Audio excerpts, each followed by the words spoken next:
अररियामधनं शिवदीप लांडे पिछाडीवर महाराष्ट्राच्या दृष्टीने इंटरेस्ट आहे या लढाईमध्ये. ज्ञानदा विजय शिवतारेंचे जावई आहेत, आपले स्थानिक नेते आहेत शिवसेनेचे, त्यांचे हे जावई आहेत शिवदीप लांडे आणि ते सध्याच्या घडीला पिछाडीवर असल्याचं कळतंय. तर बिहारमध्ये पुन्हा एकदा नितीश कुमार यांचंच सरकार येणार, भाजप आणि मित्रपक्षांचंच सरकार येणार अशी सध्याची स्थिती. कारण 77 ठिकाणी, त्यामुळे भाजप आता सेंचुरीच्या दिशेने निघालेली दिसते. भाजप 77, जेडीयू 71, 155, 70 अशी सध्याची आकडेवारी आणि तिकडे जनस्वराज 2, इतर 3. त्यामुळे भाजप हा सगळ्यात मोठा पक्ष सध्या दिसतोय. आरजेडी आणि भाजपमध्ये पहिल्या नंबर करता काटेकी टक्कर आहे. तर महागठबंधनमध्ये काँग्रेस 6 ठिकाणी, इतर 1 अशी सध्याची स्थिती. 224 कल 243 पैकी म्हणजे आता जवळपास 15-20 कल फक्त राहिलेले आहेत आणि मग चित्र आणखी स्पष्ट होईल. म्हणजे थोडक्यात सध्या बिहारची आत्ताचे आकडे किंवा कल पाहता परिस्थिती अशी आहे की नितीश कुमार हे बिहारचे 10व्यांदा मुख्यमंत्री बनतील, 10व्यांदा ते मुख्यमंत्री पदाची शपथ घेतील. कारण आतापर्यंत सरकार बदलली, माणसं बदलली, आकडे बदलले, पक्ष बदलले, पण नितीश कुमार कायम राहिलेले आहेत. आणि आत्ताचे आकडे जितके स्ट्रॉंग आकडे भाजपचे आहेत तितकेच तगडे आकडे नितीश कुमारांच्या जेडीयूचे सुद्धा पाहायला मिळतात.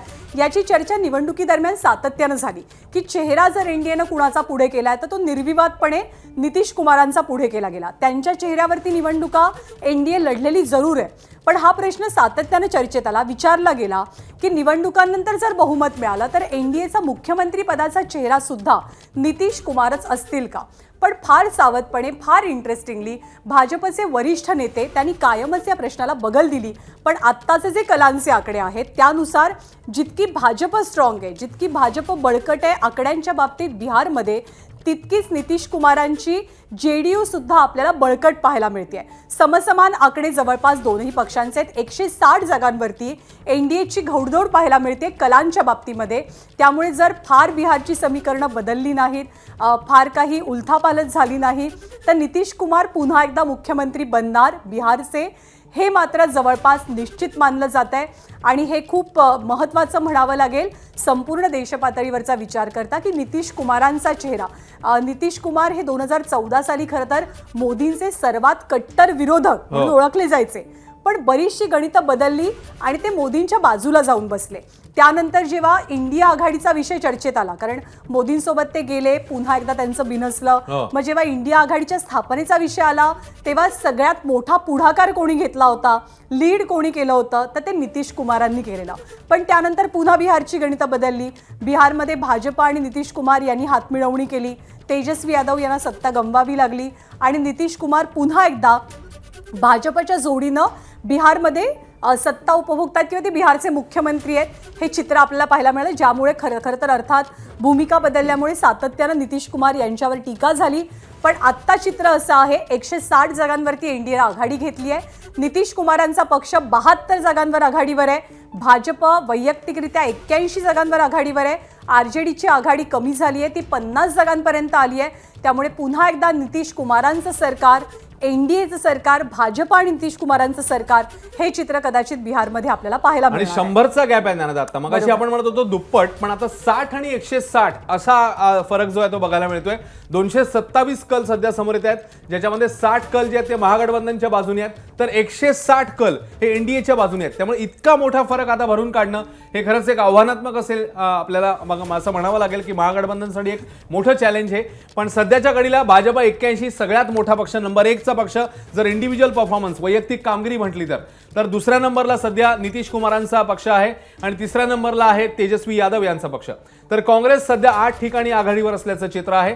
महागठबंधनमध्ये आरजेडी 52 आणि काँग्रेस 8, तर भाजप तिकडे 80च्या पुढे 81-72 अशी एनडीएची स्थिती. त्यामुळे एनडीए जवळपास 160+ ठिकाणी आघाडीवर आणि इकडे महागठबंधनमध्ये 60-62 अशी आघाडी आहे. त्यामुळे 100चा फरक, आता हा इतका मोठा फरक भरून काढणं म्हणजे आता 16 जागांचे कल आपल्याला हाती यायचे.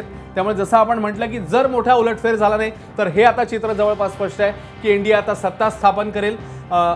ईव्हीएमची मतमोजणी सुरू होऊन अवघा 1 तास झालेला आहे ज्ञानदा, आणि 1 तासातच सध्याच्या घडीला चित्र असं आहे की एनडीए, जे एक्झिट पोल सांगत होते की एनडीएला स्पष्ट बहुमत मिळेल, आणि त्याच दृष्टीने आता एनडीएची वाटचाल जी आहे ती बघायला मिळते. एनडीए 160, महागठबंधन 62, जनस्वराज 2 आणि इतर 3, जेडीयू 72, भाजप 81, आरजेडी 52 जी मगाशी कुठेतरी 60-70च्या जवळ होती.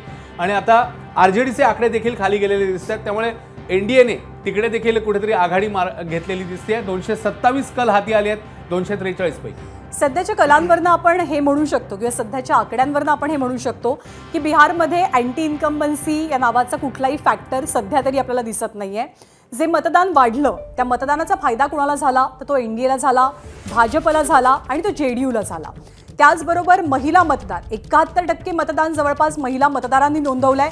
महिला मतदार कुणाच्या बाजूने उभ्या राहिल्या किंवा महिला मतदारांची साथ कुणाला मिळाली आहे तर ती अर्थातच एनडीएला मिळाली आहे, ती जेडीयूला मिळालेली आहे, ती भाजपला मिळाली आहे. त्यामुळे 3 फॅक्टर आणि सगळ्यात महत्त्वाचं म्हणजे निवडणुकांच्या अगदी तोंडावरती जसं महाराष्ट्रामध्ये काही लोकप्रिय घोषणा या सरकारकडनं केल्या गेल्या तशाच पॉप्युलर घोषणांची एक खैरात आपल्याला पाहायला मिळाली.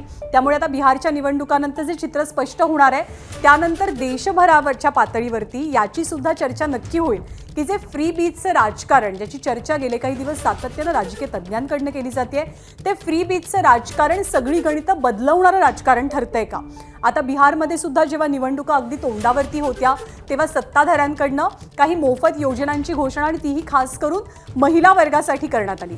आगामी काळामध्ये देशपातळीवरचा विचार करता जवळपास प्रत्येक राज्यात महिला मतदारांचा आकडा, महिला मतदारांचा टक्का हा कमालीचा वाढणार आहे आणि त्याच महिला मतदाराला फोकस ठेवत त्यांना केंद्रित ठेवत जे राजकारण करतील, जे योजनांची घोषणा करतील ती मंडळी, ते पक्ष कदाचित मोठी घोडदौड करतील असं चित्र आपल्याला बिहारच्या आकड्यांवरनं तरी दिसतंय. एनडीए 148 म्हणजे जवळपास 150 पर्यंत कलांच्या बाबतीत एनडीएचा आकडा पोहोचलाय, ज्यापैकी भाजप 76 आहे, जेडीयू 73 आहे. तर महागठबंधनचा विचार केला तर महागठबंधन 73 जागांवरती कलांच्या बाबतीत आघाडीवर आहे, ज्यापैकी जो आरजेडीचा वाटा आहे तो 60 जागांचा आहे.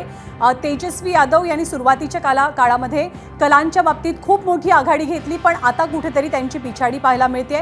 काँग्रेसनं नेहमीप्रमाणे फार मोठं मॅजिक इथे दाखवलेलं नाही.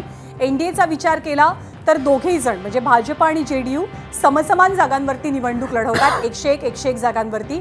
तर 143 जागांवरती आरजेडीनं म्हणजे जवळपास बिहार विधानसभेत 50% जागांवरती जर कोणी उमेदवार उभे केलेले आहेत तर ते आरजेडीनं उमेदवार उभे केलेले आहेत. आणि त्यापैकी सध्याचं चित्र असं आहे की 60 जागांवरती 143 पैकी 60 जागांवर आरजेडीचे उमेदवार लीड घेत असल्याचं चित्र आहे. महागठबंधनपेक्षा एनडीए 100 जागांनी जास्त आघाडीवर आहे, म्हणजे 148 जागांवरती एनडीए आघाडीवर आहे, महागठबंधन 73 जागांवरती आघाडीवर आहे. तू म्हणालास तसं अश्विन, हा गॅप किंवा हा फरक बराच मोठा आहे आणि आता जवळपास 9:30 वाजून गेलेले आहेत. ईव्हीएमचे हे आकडे आहेत.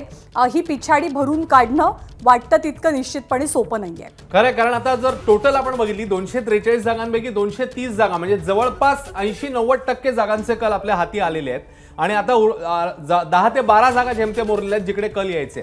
आणि त्यामुळे एनडीए भाजप 76, जेडीयू 63 अशी सध्याची स्थिती आहे. तर तिकडे महागठबंधन मात्र सध्याच्या घडीला 73 म्हणजे 73 148 दुपटीपेक्षा जास्त ठिकाणी आपल्याला एनडीएची आघाडी बघायला मिळते. 122चा मॅजिक फिगर पकडला तर त्याच्या खूप पुढे सध्या एनडीए. त्यामुळे एनडीएचं सरकार येणार हे सध्याचे कल दर्शवत आहेत. तिकडे काँग्रेसचा दुहेरी आकडा बघायला मिळतो, मात्र काँग्रेसचा देखील फार तितका मोठा आकडा नाहीये. सध्या 11 ठिकाणी काँग्रेस आघाडीवर आहे. तर त्यांचा अर्थातच सहकारी पक्ष किंवा त्या महागठबंधनमधला मोठा पक्ष आहे तो तेजस्वी यादव यांचा, आरजेडी 60, काँग्रेस 11, इतर 2. त्यामुळे एकूण तिकडे जर 70-72च्या आसपास सध्या महागठबंधन दिसतंय तर इकडे एनडीए मात्र 148 ठिकाणी एनडीएची आघाडी आहे. त्यामुळे सध्याच्या घडीला चित्र जवळपास स्पष्ट आहे की नितीश कुमार आणि भाजप त्यांचे मित्रपक्ष हे पुन्हा एकदा सत्तेवर विराजमान होणार आणि महागठबंधन पुन्हा एकदा सत्तेपासून बाहेर राहणार अशी सध्याची स्थिती. आतापर्यंतच्या कालामध्ये खूप मोठ्या फरकाने एनडीएने महागठबंधनला पिछाडीवर टाकलेले आहे. एबीपी माझा, उघडा डोळे बघा नीट.